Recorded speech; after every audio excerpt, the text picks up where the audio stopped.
Hello, it's Mrs. Powellmore, and today I'm going to show you how to do a series of artworks that are taken from a bird's eye view. A bird's eye view, you need to imagine that you're flying like a bird up in the clouds looking down, and you're drawing or painting what you see as you look down. So as you can imagine, things look quite different when you're looking at them from the top, not from straight on. So if you were looking at a building, you wouldn't see it as a tall rectangle. You would see just the square of the roof on top. And if you were looking at a football oval, you wouldn't be looking across it, you'd see it as the oval shape from up above. And if you were looking at a tree, you wouldn't be able to see the trunk of the tree, you'd just be able to see the foliage and the shape it makes around the edge of it as you look down on it. So it's a little bit tricky to get your head around thinking as though you're looking from above something. So imagine you're up in an aeroplane or standing on top of Eureka Tower, the tallest building in Melbourne, looking down, or maybe you're up in a hot air balloon and you're looking down. So all the works we're going to do are about bird's eye view, looking down. This is the work of one of my favourite artists. She was an Aboriginal artist. Her name is Sally Gabori. And Sally Gabori did these amazing colourful works that were all about her country.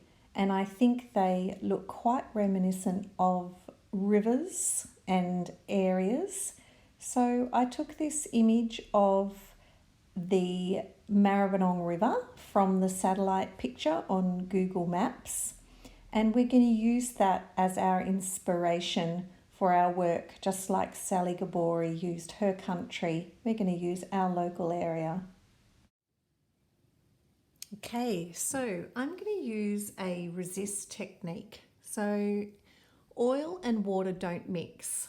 So we need to use something that is oil-based with a wax in it. So we have got a candle, or we have got crayons, because they actually are wax crayons.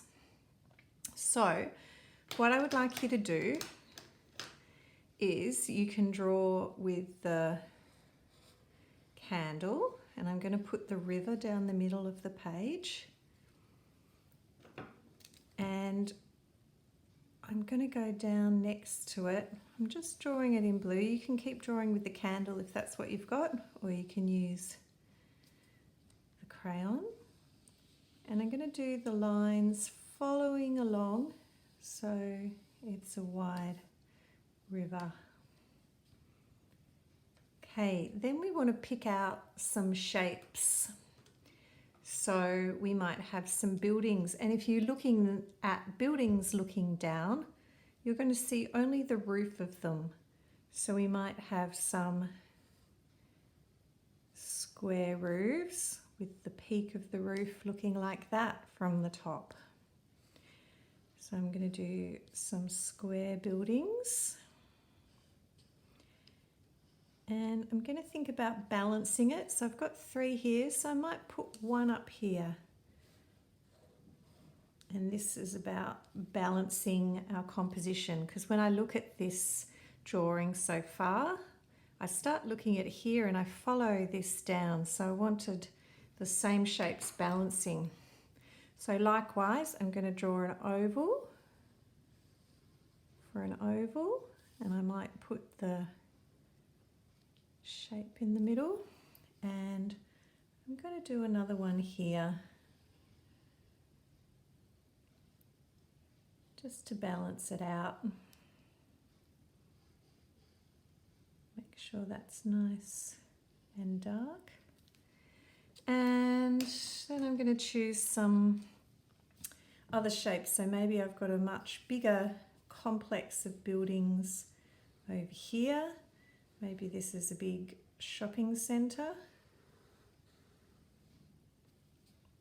I'm going to put a big shape here, and I might put another shape over here, but maybe a little bit skinnier, but still the same colour.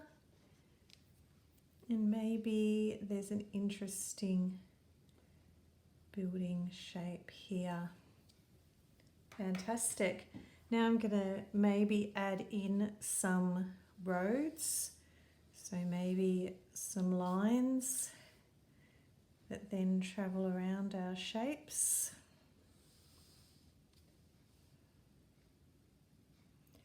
Might cross this over to make it look a bit more interesting. We can have some lines heading down to the river, crisscrossing. I'm going to do the same over here. Maybe they go around the buildings. Coming down, maybe there's one that starts up here, and fill the page. Fantastic. I'm thinking it needs something up here. I've got another colour. I might put some, maybe some triangle shapes.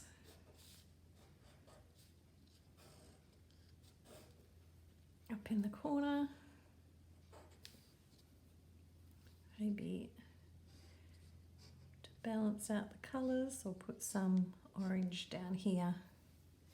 Okay, so once I've filled my page with colourful shapes, I'm going to use my watercolours.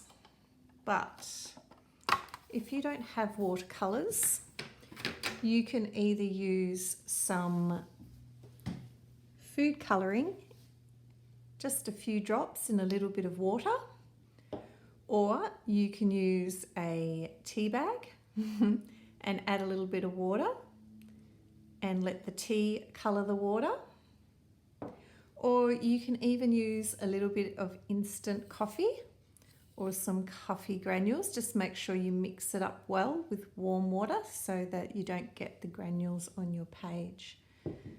So I will use this to create my wash. So I'm just going to choose, I've got a jar with some water and a brush. If you don't have a brush, you can actually use the tea bag and brush the tea bag over, or you could try an old toothbrush or a sponge, or even a bit of paper towel dipped in and patted over it. You can create your own brush. So I'm going to put some blue, you can see here. So when you use watercolour, you dip the brush, make the brush wet, and then you pick up the colour. And because the crayon is wax and the water is watercolour, oil and water don't mix. So as we brush it over, it's not going to stick to the wax. So it's not going to stick to the wax crayon or the wax.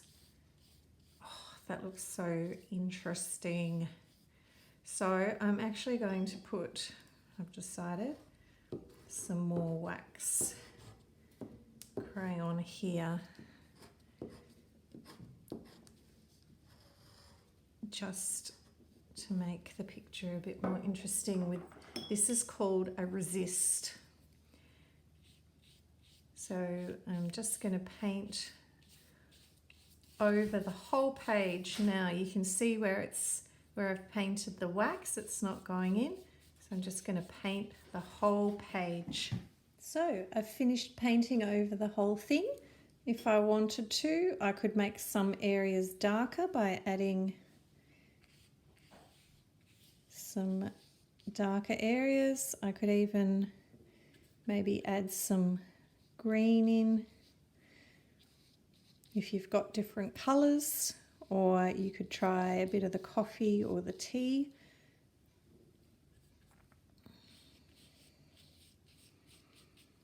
And we've got a beautiful shape-based resist painting based on the river and buildings and a bird's eye view, like we're up here looking down. Have fun.